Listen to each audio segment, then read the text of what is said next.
पुष्पाणि गृहीत्वा अथ ध्यानं हरिः ओं वंशे विभूषितकरा नवनीरदाभात् पीताम्बरधरुर्बिम्ब धरोष्ठा पूर्णेन्दुसुन्दरमुखा दरबिन्दुनेत्रा कृष्णात् परं किमपि तमहं न जाने। श्री पुराण पुरुषोत्तमाय नमः। ध्यानं ध्यानार्थे अच्छदपुष्पाणि समर्पयामि। अरचत्वार्जनं प्रक्षेपः पाद्योपाद्यं हस्त्योवर्गं मुखे याचमनीयं सर्वाङ्गे स्नानीयं जलं समर्पयामि। तदुपरान्तेन हरिः ओम् अथ चन्दनं लेपयामि। त्वां गन्धर्वाखनस्त्वामिन्द्रस्त्वां बृहस्पतिः त्वामोखधे सोमो राजा विद्वान्क्षमाद्दामुच्यत। गन्ध अच्छतान् समर्पयामि। अक्षन्नामे मारन्तश्चावप्रिया आधुखता अस्तो खारस्वभानविप्राणविष्ठया मतेजो जाह्नवीन्द्राते हरि अच्छतान्तेन पुष्माल्यां हरिः ओं माल्यादीनि सुगन्धीनि मालित्यादीनि वै प्रभु मया हृतानि पुष्पाणि पूजार्थं प्रतिगृह्यतां पुष्माल्यां समर्पयामि।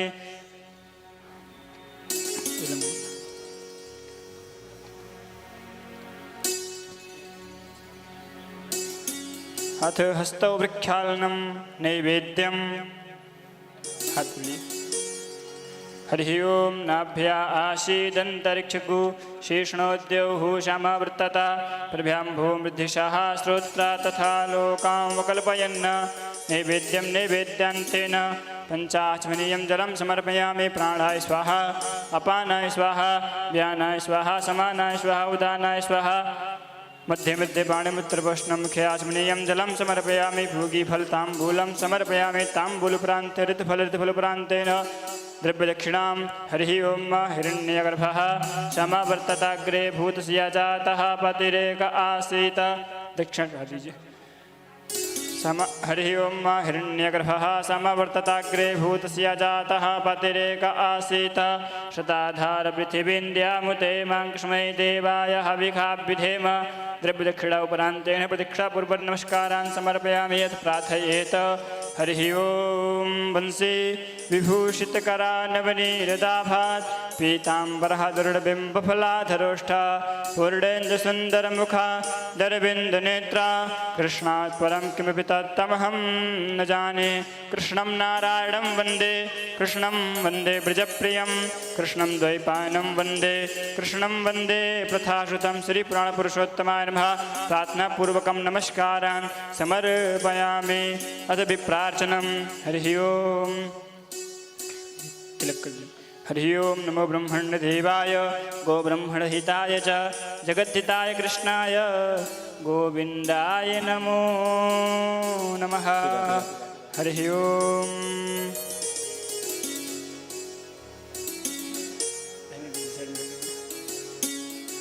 तदुपरान्तेन अथ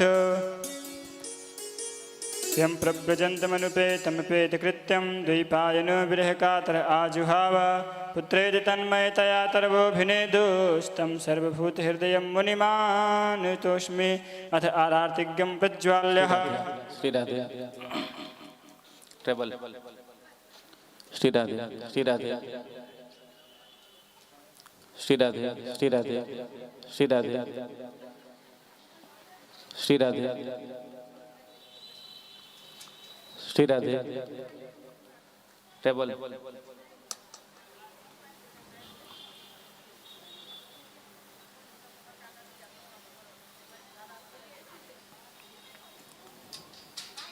बंसी विभूषित करां नवनीरदाभा पीताम्बरादरुणबिम्बफलाधरोष्ठा पूर्णेन्दुसुन्दरमुखादरविन्दनेत्रा कृष्णात् परं किमपि तत्त्वमहं न जाने। श्री बांके बिहारी तेरे आरती गाओ। श्री बांके बिहारी तेरी आरती गाओ। हे गिरधर तेरी आरती गाओ। हे गिरधर तेरी आरती गाओ। आरती गाओ प्यारे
छवि मैं तो हरि में जाऊं। चरणों से निकली है गंगा प्यारी, चरणों से निकली है गंगा प्यारी, जिसने सारी दुनिया तारी, जिसने सारी दुनिया तारी। उन चरणों के मैं दर्शन पाऊं। उन चरणों के मैं दर्शन पाऊं। श्री हरिदास के प्यारे तुम हो, श्री हरिदास के प्यारे तुम हो, मेरे मोहन जीवन धन हो। मेरे मोहन जीवन धन हो। प्यारी छवि मैं तो मन में बसाऊं। प्यारी छवि को मैं मन में बसाऊं। सेवा के बिहारी तेरे आरती गाऊं। बाके बिहारी तेरी आरती गाऊं। आरती गाऊं प्यारे आपको रिझाऊं। आरती गाऊं प्यारे आपको रिझाऊं। मैं आरती गाऊं प्यारे आपको मनाऊं। आरती गाऊं प्यारे आपको मनाऊं। हे गिरधर तेरे आरती गाऊं। हे गिरधर तेरी आरती गाऊं। बाके बिहारी तेरे आरती गाऊं। बाके बिहारी तेरी आरती गाऊं। बाल कृष्ण तेरे आरती गाऊं। बाल कृष्ण तेरी आरती गाऊं।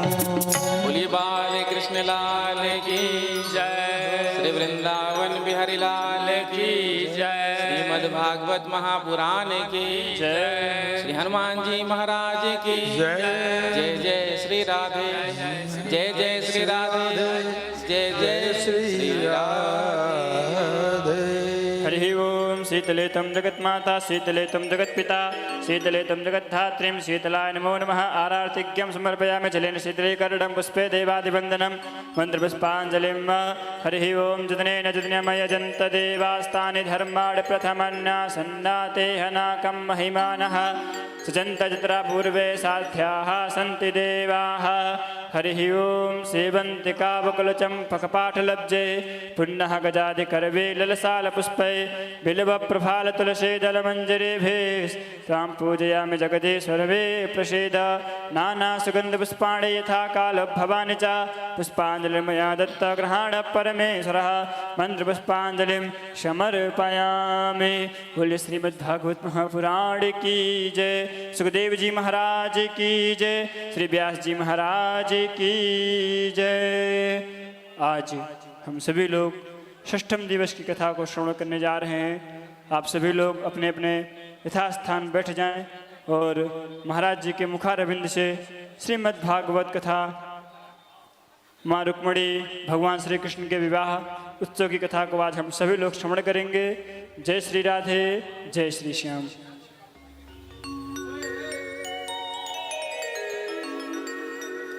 गुरुर्ब्रह्मा गुरुर्विष्णु गुरुर्देवो महेश्वर गुरु साक्षात् परब्रह्म तस्मै श्री गुरवे नमः। बर्हापीडं नटवरवपो कर्णयो कर्णिकारं विव्रतवासः कनककपिशं वैजयन्तीं च मालां रन्ध्रान् वेणोरधरसुधया पूरयन् गोपवृन्दैः वृन्दारण्यं स्वपदरमणं प्राविशद्गीतकीर्तिः। नारायणं नमस्कृत्य नरं चैव नरोत्तमं देवीं सरस्वतीं व्यासं ततो जय मुदीरये ध्येयं सदा परिभवग्नमभीष्टदोहं तीर्थास्पदं शिवविरञ्जिनुतं शरण्यं भृत्यार्तिहं प्रणतपालभवाब्धिपोतं वन्दे महापुरुषते चरणारविन्दं कृष्ण त्वदीयपदपङ्कजपञ्जरान्ते अद्यैव मे विशतु मानसराजहंसः प्राणप्रयाण समय कफवात पित्तै कण्ठावरोधन विधौ स्मरणं कुतस्ते अतुलित बलधामं हेमशैलाभदेहं धनुज्वन् कृशानं ज्ञानिनाम् अग्रगण्यं सकल गुण निधानं वानराणामधीशं रघुपति प्रिय भक्तं वातजातं नमामि प्रणवो पवन कुमार खलवन पावक ज्ञान घन जासु हृदय आगार बसहि राम सर चापधर श्री सीतानाथ समारंभा श्री रामानंदार्य मध्यमाम् अस्मदाचार्य पर्यन्तां वन्दे श्री गुरु परंपरां भक्ति भक्त भगवंत गुरु चतुर्नाम बबुए इनके पद वंदन के तो नासत विघ्न अनेक श्री राधे मेरे स्वामिनी मैं राधे जुको दास जन्म जन्म मोहे दीजियो श्री वृंदावन को वास सब द्वारन को छाड़ के निम आयो तेरे द्वार अहो वृषभानु के लाडले नक मेरी ओर निहार नक मेरी ओर निहार नक मेरी ओर निहार बोलिए बाल कृष्ण लाल की जय हो। श्री वृंदावन बिहारी लाल की जय। श्रीमद् भागवत महापुराण की जय हो। श्री हनुमान जी महाराज की जय हो। जय जय श्री राधे जय श्री राधे जय जय श्री राधे जय जय श्री राधे जय जय श्री राधे। आइए भागवत कथा के षष्ठम दिवस में प्रवेश करें। उससे पूर्व कुछ क्षणों के लिए बड़े प्रेम से भाव से अपने मन और वाणी को पवित्र करते हुए भगवान नाम का कीर्तन करें।